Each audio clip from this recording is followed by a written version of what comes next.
Mga kababayan nating seniors, kung kayo ay 60 o 65 pataas at hindi pa nakakatanggap ng kahit isang piso mula sa gobyerno, pakinggan ninyo ito ng mabuti dahil ngayong Abril 2026 may malaking balita para sa inyo.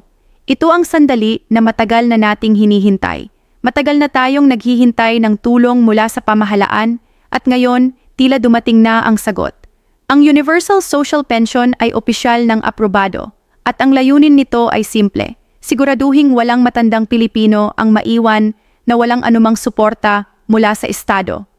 Hindi na kayo kailangang may kontribusyon sa SSS o GSIS para makatanggap ng benepisyo. Hindi na kayo kailangang may employer. Hindi na kailangang makapasa sa mahirap na income test.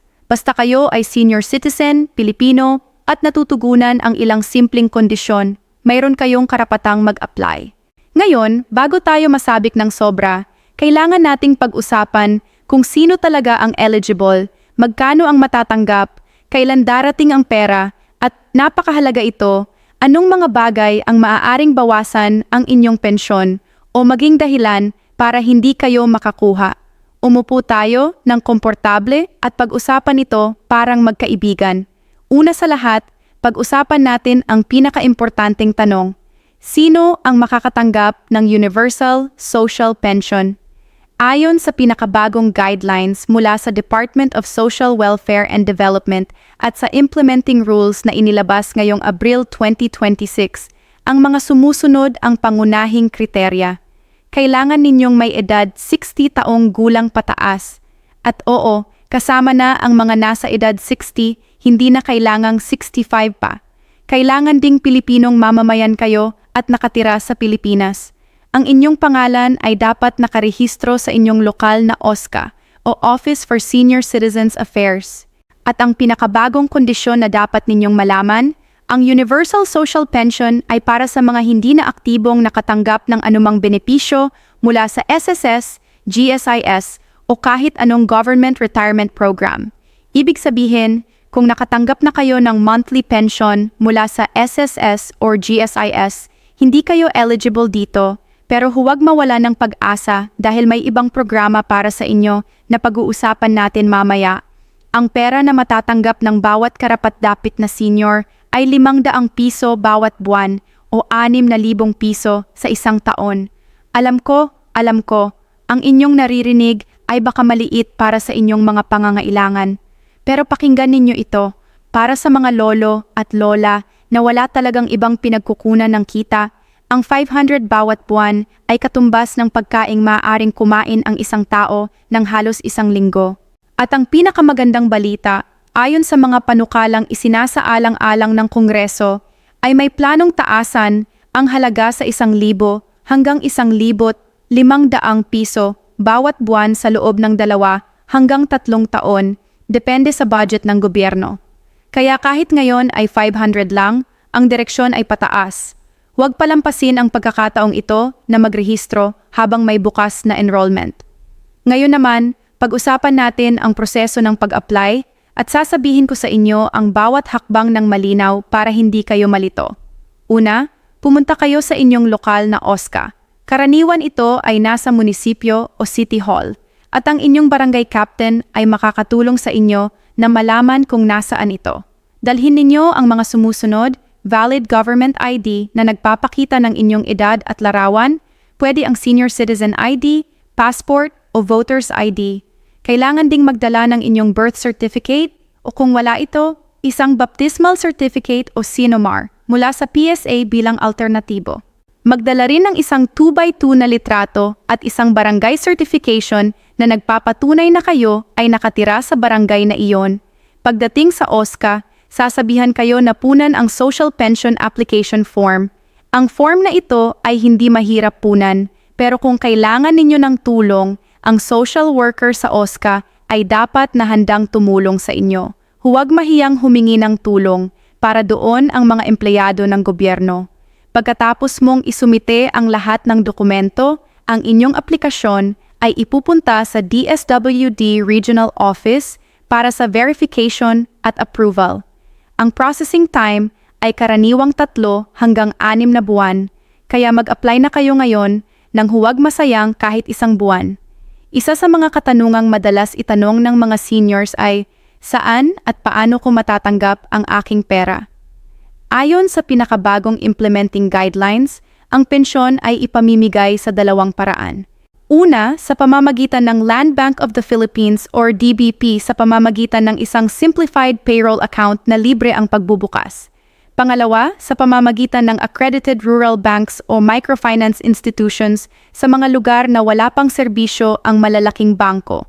Para sa mga senior na hindi nakaka-travel ng malayo, may mga barangay level payout schemes din na isinasaalang-alang ng DSWD kung saan ang pensyon ay dadalhin sa malapit na distribution point sa inyong barangay o sitio. Ang isang mahalagang bagay na dapat ninyong malaman tungkol sa oras ng pagbabayad, ang pensyon ay ibinibigay tuwing quarter. Iyon ay 4 na beses sa isang taon.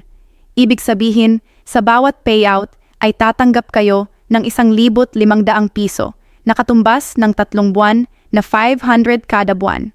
Ang mga payout dates para sa 2026 ay inaasahang mangyari sa Marso, Hunyo, Setyembre at Disyembre. Pero depende pa rin ito sa inyong rehiyon at sa capacity ng DSWD sa inyong lugar. Huwag mag-alinlangan na tanungin ang inyong OSCA tungkol sa eksaktong schedule sa inyong munisipyo. Ngayon, pag-usapan natin ang isang bagay na karamihan sa ating mga lolo at lola ay hindi alam. May mga tinatawag na clawback provisions o posibleng pagbabawas ng benepisyo. Kung matuklasan ng DSWD na kayo'y nag-a-apply na pala ay may aktibong pensyon mula sa SSS, GSIS o kahit anong government agency, ang inyong Universal Social Pension ay automatikong maaaring i-disqualify. At sa ilang kaso, maaaring hingin pa ng gobyerno na ibalik ang mga naibigay na bayad. Kaya siguraduhing tapat kayo sa inyong application. Ito ay hindi lamang legal na obligasyon. Ito ay katapatan sa inyong kapwa Pilipino na mas nangangailangan ng tulong.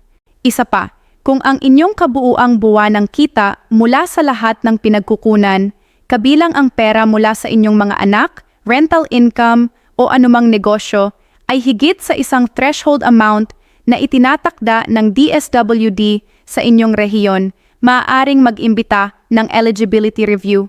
Sa ngayon, ang threshold ay hindi ganoon ka-strict, pero kapag pinalaki ng Kongreso ang halaga ng pensyon sa susunod na taon o 2, inaasahan na mahigpit din ang income verification. Maging handa na kayo para doon. Para sa inyong mga anak o apo na nagbabasa nito para sa kanilang mga lolo at lola, mayroon din kayong responsibilidad na tulungan ang inyong mga magulang na malaman ang kanilang kabuuang benepisyo.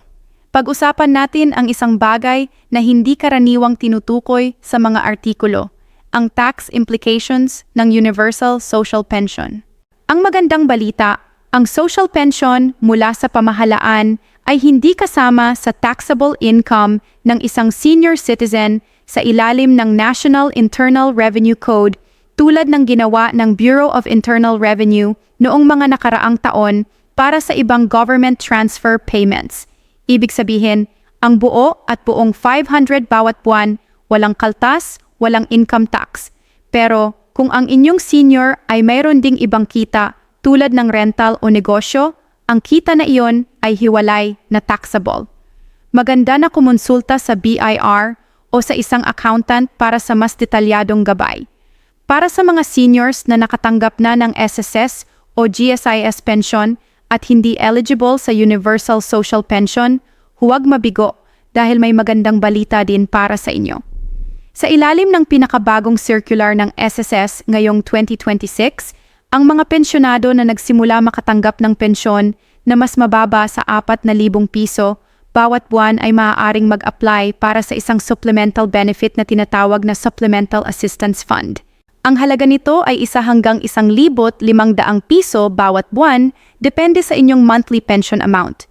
Bisitahin ang pinakamalapit na SSS branch at humingi ng impormasyon tungkol sa circular number SSS 2025-084 para malaman kung kayo ay eligible.